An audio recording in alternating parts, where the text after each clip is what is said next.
ओम नमः शिवाय। हर हर महादेव। आज महाशिवरात्रि है और महाशिवरात्रि की आपको और आपके परिवार को हार्दिक शुभकामनाएं। आपकी सभी मनोकामनाएं पूर्ण हो, आपके परिवार पर आए हुए संकटों का भगवान भोलेनाथ की कृपा से अंत हो जाए।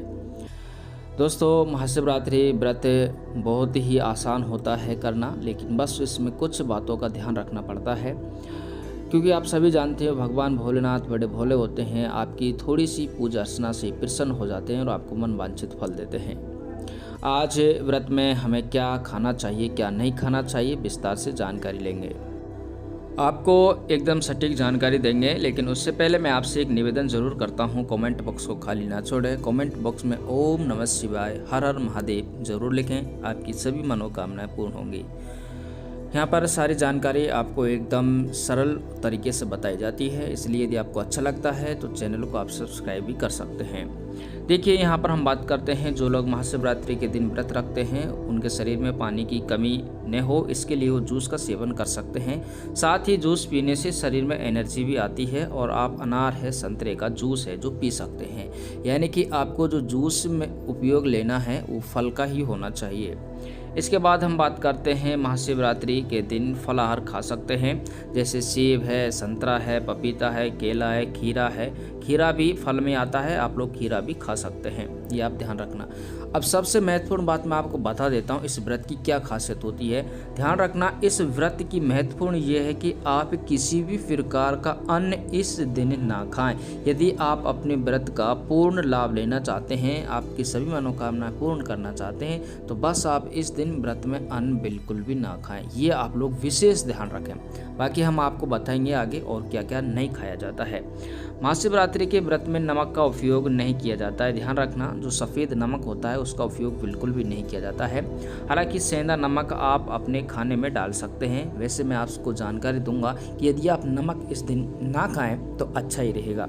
इसके बाद हम बात करते हैं आलू फ्राई करके आप इस दिन खा सकते हैं। इससे आप सेंधा नमक और काली मिर्च मिला लें, यानी कि लाल मिर्च भी इस दिन बंद रहती है और काली मिर्च आप खा सकते हैं, सेंधा नमक भी आप खा सकते हैं। और वैसे जानकारी जो है वही आपको दी जा रही है, लेकिन ध्यान रखना, ना तो आपको लाल मिर्च यूज़ लेनी है और ना ही आपको सफ़ेद नमक यूज़ लेना है।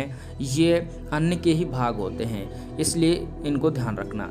अब बात कर लेते हैं, इस दिन आप नमक और काली मिर्च दही में मिलाकर दही भी आप लोग खा सकते हैं, यानी कि दूध पी सकते हैं और दही आप खा सकते हैं। दही भी आप और यानी कि सेंधा नमक और काली मिर्च मिलाकर आप लोग पी भी सकते हैं। इसके अलावा हम बात करते हैं कि कौन कौन सी वस्तु हैं और जिनका आप सेवन कर सकते हैं और किनका आप सेवन नहीं कर सकते। जैसे कि मैंने आपको बताया था कि अनाज का सेवन आपको बिल्कुल भी नहीं करना है, इससे तो पूरी तरह आपको बचना है। साधारण नमक के बारे में मैं आपको बता चुका हूं कि इस साधारण नमक आप व्रत में बिल्कुल भी उपयोग ना करें, हालांकि सेंधा नमक का उपयोग कर सकते हैं। दूसरी सबसे महत्वपूर्ण बात है कि इस दिन किसी भी हालत में आप लोग नॉनवेज, अंडा आप बिल्कुल भी ना खाएं। इनसे तो आप दूर रहें और साथ में जो खाता है उस खाने वाले से भी आप दूर ही रहें। इसके अलावा दोस्तों, इस व्रत में आपको प्याज और लहसुन का सेवन भी बिल्कुल नहीं करना चाहिए। ये आप ध्यान रखना, कहीं आप सलाद के चक्कर में प्याज और लहसुन का सेवन करें, ये भी आपके लिए गलत है। प्याज और लहसुन बिल्कुल भी नहीं खाना है इसको, क्योंकि प्याज और लहसुन को नॉन वेज में ही माना जाता है, अशुद्ध पदार्थ माना जाता है, उत्तेजित पदार्थ इनको माना जाता है, इसलिए ध्यान रखना। और दूसरा है, यानी कि अपन कह सकते हैं इस दिन मंदिरा या जिस घर में व्रत किया जाता है उस घर में तो मंदिरा यानी कि दारू जिसको अपन बोलते हैं, नॉन वेज है, यानी कि मांस, मीट, अंडे और प्याज, लहसुन आज तो बिल्कुल भी सेवन नहीं लेना चाहिए अगर आप भगवान भोलेनाथ की कृपा प्राप्त करना चाहते हैं। इसके अलावा हम बात कर लेते हैं कि जैसे कि आपको बता दिया कि आप लोग क्या क्या इस दिन सेवन ना करें, जैसा कि इसमें, लेकिन महत्वपूर्ण मैं आपको बता देता हूं, जैसे दाल है, चावल है, गेहूं है, ये अन्न में आते हैं, इसको सेवन बिल्कुल ना करें। सबसे महत्वपूर्ण बात, आज आप दिन भर ओम नमः शिवाय मंत्र का जाप करें, ओम नमः शिवाय। और जो महामृत्युंजय मंत्र है जो कि अकाल मृत्यु को भी टाल सकता है, वो है ओम त्र्यंबकम यजामहे सुगंधिम पुष्टिवर्धनम उर्वारुकमिव वंदनान मृत्युर्मोक्षे मामृतात्। ओम हर हर महादेव। तो ये मंत्र मैंने आपको बताया था पूर्व में। ये मंत्र है जो कि कह सकते हैं अपन महामंत्र है और इस दिन आपको रात में सोना नहीं जबकि जागरण करना चाहिए।